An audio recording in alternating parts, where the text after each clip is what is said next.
Adam pears কার ভয়ে suspension উঠালো ব্রন ব্রেকারের, সেটা কি ব্রক লেসনার নাকি অন্য কেউ? সো গাইজ, আজকের মানডে নাইট ট্রটি শেষ হয়ে গেছে। কি হলো আজকের মানডে নাইট ট্রতে সমস্ত কিছুই থাকবে আজকের এই ভিডিওতে। আজকের মানডে নাইট ট্র শুরুতেই গুন্থার রিংয়ে আসে। গুন্থারকে দেখেই অডিয়েন্সরা সেখানে ইউ ট্যাপ আপের চ্যান্ট করছিল। এইটাকে গুন্থারও খুব নর্মাল ভাবে নেয়। গুন্থার বলে it's okay everybody cool down. Last উইকেই এজ স্টাইল অনেক বড় একটি ভুল করে ফেলেছে। সে আমি যে ট্যাপ আউট করেছি এটা নিয়েই ব্যস্ত ছিল। সে ভুলে গেছিল তার সাথে রিং এর মধ্যে কে রয়েছে। তার সাথে রিংয়ে ছিল greatest professional wrestler of the all time, যে কিনা ঘুম পাড়িয়েছে গোলবার্গকে, যে কিনা ট্যাপ আউট করিয়েছে জন সিনাকে। সে লংগেস্ট ইন্টারকন্টিনেন্টাল চ্যাম্পিয়ন এবং সে 2 টাইম ওয়ার্ল্ড হেভিওয়েট চ্যাম্পিয়ন। সে মানুষটা আর কেউ নয়, সেটা হলো গুন্থার। আমি জানি আমার ফিউচার অনেক ব্রাইট, এই জন্যই আমি এবার রয়্যাল রাম্বলে ইন্টার করব, কারণ আমার টার্গেট হচ্ছে ওয়ার্ল্ড হেভিওয়েট টাইটেল। তাই গাইস, আমি এখানে অ্যানাউন্স করছি আমি এবার রয়্যাল রাম্বলে ইন্টার করব। গুন্থার যখনই এই কথা বলে তখনই সেখানে এজ স্টাইলের মিউজিক হিট হয়। এজ স্টাইল রিংয়ে এসেই বলে, তুমি মুভ অন করছো কিন্তু আমি মুভ অন করছি না, আমি তোমার সাথে রিম্যাচ চাচ্ছি রয়্যাল রাম্বলে। গুন্থার বলে, আমি রয়্যাল রাম্বলে ইন্টার করব, এর জন্য আমি সেখানে কোনো সেকেন্ড ম্যাচ ফাইট করব না। এজ স্টাইল বলে, তুমি কি ভয় পাচ্ছ? তোমাকে আমি লাস্ট উইক বিট করেছি, তুমি কিন্তু সেখানে আমাকে বিট করতে পারোনি। তুমি সেখানে একটি লিটল বিচের মতো ট্যাপ আউট করেছিলে। তুমি যদি ভয় পাও তাহলে সবার সামনে বলো, আমি তোমার পিছন ছেড়ে দিব। গুন্থার বলে, লাস্ট উইক আমি প্রমাণ করে দিয়েছি আমি তোমার থেকে স্মার্ট এবং কি তোমার থেকে আমি বেটার রেসলিং করতে পারি, এই জন্য কোনো সেন্স নেই রিম্যাচের। এটা বলে গুন্থার সেখান থেকে চলে যাচ্ছিল, কিন্তু গুন্থার আবারও ফিরে আসে। গুন্থার বলে, তুমি যদি রয়্যাল রাম্বলে আমার সাথে ম্যাচ চাও তাহলে সেই ম্যাচের মধ্যে একটা কন্ডিশন থাকা উচিত, সেটা হলো তোমার ক্যারিয়ারকে অন দ্য লাইন রাখতে হবে। তুমি যদি সেই ম্যাচে আমার কাছে হেরে যাও তাহলে তোমার ক্যারিয়ার সেখানে এন্ড হয়ে যাবে। তাই আজকে রাতে একটু ভেবে আমাকে বলো, তুমি যদি ভয় পাও তাহলে সেখানে আমাকে না করতে পারো। গাইস, এটা বলে সেখান থেকে গুন্থার চলে যায়। এজ স্টাইল এটা শুনে অনেকটাই নীরব হয়ে যায়, কারণ সে ভাবতে থাকে সে কি বলবে। তারপর ম্যাকজিন ডুপ্রি ভার্সেস বেকি লিঞ্চের মধ্যে একটা ওমেন ইন্টারকন্টিনেন্টাল চ্যাম্পিয়নশিপ ম্যাচ শুরু হয়ে যায়। সেখানে আজকে ম্যাকজিনের সাথে ছিল নাটালিয়া, কিন্তু ম্যাচের একটি মোমেন্টে নাটালিয়া বিট্রেল করে ম্যাকজিমের সাথে। ম্যাকজিম বেকি লিঞ্চকে তার ফিনিশার হিট করে পিনফল করতে গেলে সেখানে কিন্তু বিট্রেল করে নাটালিয়া, যার কারণে ম্যাকজিম এই ম্যাচটার মধ্যে হেরে যায় আর বেকি লিঞ্চ সাকসেসফুলি তার টাইটেলকে রিটেন করে নেয়। তারপরও যখন ম্যাচটি শেষ হয়ে যায় নাটালিয়া আবারও ম্যাকজিমকে অ্যাটাক করে ডিস্ট্রয় করে দেয়। গাইস, ওমেন ডিভিশনে কিন্তু এই বিষয়টা একদমই কনফিউজিং। কার সাথে কখন কার স্টোরি লাইন শুরু হয়ে যাচ্ছে আর কে কখন কাকে অ্যাটাক করে দিচ্ছে এটা কিন্তু বোঝাই যাচ্ছে না। এই জন্য ডাব্লিউডাব্লিউর ওমেন ডিভিশনকে নিয়ে আরো বেশি কাজ করা উচিত।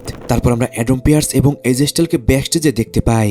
সেখানে অ্যাডাম পিয়ার্স এজ স্টাইলকে বোঝাচ্ছিল যেন সে গুন্থারের এই ফাঁদে পা না দেয়, কিন্তু এজ স্টাইল অ্যাডাম পিয়ার্সকে জানায় সে তার ওয়াইফের সাথে কথা বলবে এবং কি তারপরে জানাবে অ্যাডাম পিয়ার্সকে। তখনই সেখান থেকে এজ স্টাইল চলে গেলে সেখানে চলে আসে পল হেমেন। পল হেমেন সেখানে আসার পরেই অ্যাডাম পিয়ার্স এবং পল হেমেন নিজেদের মধ্যে মজা করে কথা বলে। পল হেমেন অ্যাডাম পিয়ার্সকে বলে, কেমন যাচ্ছে তোমার দিনকাল? অ্যাডাম পিয়ার্স বলে, আমার দিন তো এখন অনেক ভালো যাচ্ছে, কারণ লাস্ট উইকেও আমি একজনকে সাসপেন্ড করেছি। আজকেও ভীষণের একটি 6 ম্যান ট্যাগ টিম ম্যাচ রয়েছে, সেই ম্যাচের মধ্যে আমি থাকবো। আমি দেখবো ভীষণরা কিছু করছে কিনা। যদি ভীষণরা আজকেও কোনো খারাপ কিছু করে তাহলে তাদেরকেও কিন্তু গত সপ্তাহের মতো কিছুই ফেস করতে হবে। আর গাইস, এই কথা বলে কিন্তু সেখান থেকে অ্যাডাম পিয়ার্স চলে যায়। তারপর জেউসো আজকেও গত সপ্তাহের মতো এন্ট্রেন্স করে অডিয়েন্সদের মধ্যে। সেখানে জেউসো বলে, আমি এবার রয়্যাল রাম্বলে ইন্টার করব এবং কি back to back 2 time royal Rumble win করব।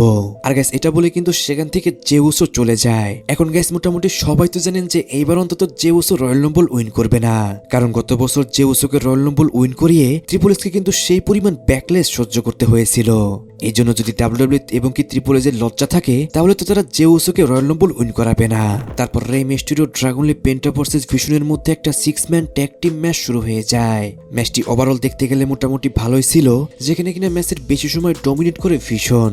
এমনকি ভিশনের এগেইনস্টে কিন্তু পেন্টা, ড্রাগন লি এবং কি রে মিস্টেরিও দাঁড়াতেই পারছিল না। একটি মোমেন্টে আমরা দেখতে পাই লোগেন পল তার ব্রেস্ট নকটি দেয় অস্টিন থিওরিকে, যেটা দেখে ফেলে Adam Pearce. Adam Pearce Austin থিওরির হাত থেকে সেই ব্রেস্ট নকটি নিয়ে যায়, যা দেখে পল হেমেন অ্যাডাম পিয়ার্সের উপর অনেক রেগে যায়। তারপরে কিন্তু অ্যাডাম পিয়ার্স এবং কি পল হেমেনের মধ্যে কথা কাটাকাটি শুরু হয়ে যায়। এমন একটি মোমেন্টে আমরা রে মিস্টেরিওকে দেখতে পাই তার হাতে একটি ব্রেস্ট নক। সে সেই ব্রেস্ট নকটি দিয়ে কিন্তু অস্টিন থিওরিকে একটা পাঞ্চ হিট করে। তারপরে অস্টিন থিওরিকে পেন্টার মেক্সিকান ডিস্ট্রয়ার হিট করে এবং কি সে পিনফল করে এই ম্যাচটার মধ্যে তারা উইন করে যায়, যা দেখে পল হেমেন একদমই আউট অফ কন্ট্রোল হয়ে যায়। সে কাউকে একটা কল দিচ্ছিল। তারপর আমরা অ্যাডাম পিয়ার্সকে দেখতে পাই ব্যাকস্টেজে। সে ব্যাকস্টেজ দিয়ে হাঁটছিল, তখনই পিছন থেকে পল হেমেন তাকে ডাক দেয়, কিন্তু অ্যাডাম পিয়ার্স তার ডাকে সাড়া দেয় না। এমন অবস্থায় পল হেমেন অনেক জোরে একটা ডাক দেয় অ্যাডাম পিয়ার্সকে। আর গাইস, এত জোরে করে অ্যাডাম পিয়ার্সকে ডাক দেয় পল হেইম্যান, সেটা কিন্তু সত্যি দেখার মতো ছিল। পল হেইম্যান অ্যাডাম পিয়ার্সকে বলে, তুমি আজকে যা করেছো এর জন্য তোমার জন্য একটি ফোন কল রয়েছে। এটা বলে সেখান থেকে তো পল হেইম্যান চলে যায়। তখনই আমরা দেখতে পাই অ্যাডাম পিয়ার্স কারোর সাথে ফোনে কথা বলছিল। তারপর রিয়া রিপ্লি এবং ইও স্কাই রিংয়ে আসে। রিংয়ে আসার পরে তারা দুইজনই একে অপরকে অবাক করছিল এবং তারা জানায় তারা দুইজনই কিন্তু এবার রয়্যাল রাম্বলে এন্টার করবে। তখনই সেখানে লিভ মর্গান এবং রোকজিন প্যারেস চলে আসে। লিভ মর্গান সেখানে এসে ঝামেলা করতে চায়, সে উস্কাতে থাকে রিয়া রিপ্লি এবং ইও স্কাইকে। তখনই একটি মোমেন্ট আমরা দেখতে পাই রাকেল এসে অ্যাটাক করে রিয়া রিপ্লিকে, আর তারপরে জাজমেন্টে সেখানে রিয়া রিপ্লি এবং ইও স্কাইকে ডিস্ট্রয় করে দেয়। তারপর আমেরিকানো ভার্সেস জোবানি ভানের মধ্যে একটা 1-on-1 ম্যাচ শুরু হয়ে যায়। ম্যাচটি খুব অল্প সময় চলে, কিন্তু ম্যাচের একটি মোমেন্টে আমরা দেখতে পাই জোবানি ভান ইনজুরিতে পড়ে গেছে, যার কারণে এই ম্যাচটি সেখানেই বন্ধ হয়ে যায়। গ্যাস, এরকম যে সমস্ত সুপারস্টাররা হাই ফ্লাইং মুভ করে তাদের কিন্তু একটাই বেশি সমস্যা হয়, সেটা হলো ইনজুরি। আই হোপ জোবানি ভানের ইনজুরিটা খুব সাধারণ, এটা খুব তাড়াতাড়ি ঠিক হয়ে যাবে। তারপর আমরা আবারও ব্যাকস্টেজে ভিশন এবং কি পল হেইম্যানকে দেখতে পাই। সেখানে পল হেইম্যান একটু মজা করেই অ্যাডাম পিয়ার্সকে বলে, এখন তোমার জন্য আমরা কি করতে পারি। অ্যাডাম পিয়ার্স বলে, নেক্সট উইক তুমি তোমার সাথে করে ব্রন বেকারকে এইখানে নিয়ে আসবে, আমি তার সাথে কথা বলবো। যা শুনে পল হেইম্যান বলে, কেন, তুমি কি তার সাসপেনশন উঠিয়ে নিচ্ছ? অ্যাডাম পিয়ার্স বলে, আমি শুধু তার সাথে কথা বলতে চাই। পল হেইম্যান বলে, কেন, তুমি কি ফোন কলে ভয় পেয়েছো? অ্যাডাম পিয়ার্স বলে, না, আমি শুধু তার সাথে কথা বলতে চাই, আমি কোনো ভয় পাইনি তোমার ফোন কলে। গাইস, এটা অ্যাডাম পিয়ার্স না বললেও অ্যাডাম পিয়ার্সের কিন্তু চোখ মুখ দেখে বোঝা যাচ্ছিল সে কিন্তু ভয় পেয়েছে। এখন আমরা সবাই জানি অ্যাডাম পিয়ার্স ব্রক লেসনারকে দেখে জমের মতো ভয় পায়, তাই আমার পার্সোনালি মনে হয় যে অ্যাডাম পিয়ার্সকে আর কেউ নয়, সেটা হলো ব্রক লেসনার কল দিয়েছে। তারপর সেখান থেকে ভীষণ চলে গেলে সেখানে চলে আসে এজে স্টাইল। এজে স্টাইল সেখানে এসেই অ্যাডাম পিয়ার্সকে জানায়, আমি আমার ওয়াইফের সাথে কথা বলেছি আর সেও আমাকে এই ম্যাচটা ফাইট করার জন্য রাজি হয়ে গেছে। তারপরে গেছে সেখানে কিন্তু অ্যাডাম পিয়ার্সও এই ম্যাচটাকে কনফার্ম করে দেয়। এরই মাধ্যমে এই জিনিসটা কনফার্ম হয়ে গেল, রয়্যাল রাম্বলে এজে স্টাইল এবং গুন্থার ম্যাচ ফাইট করবে।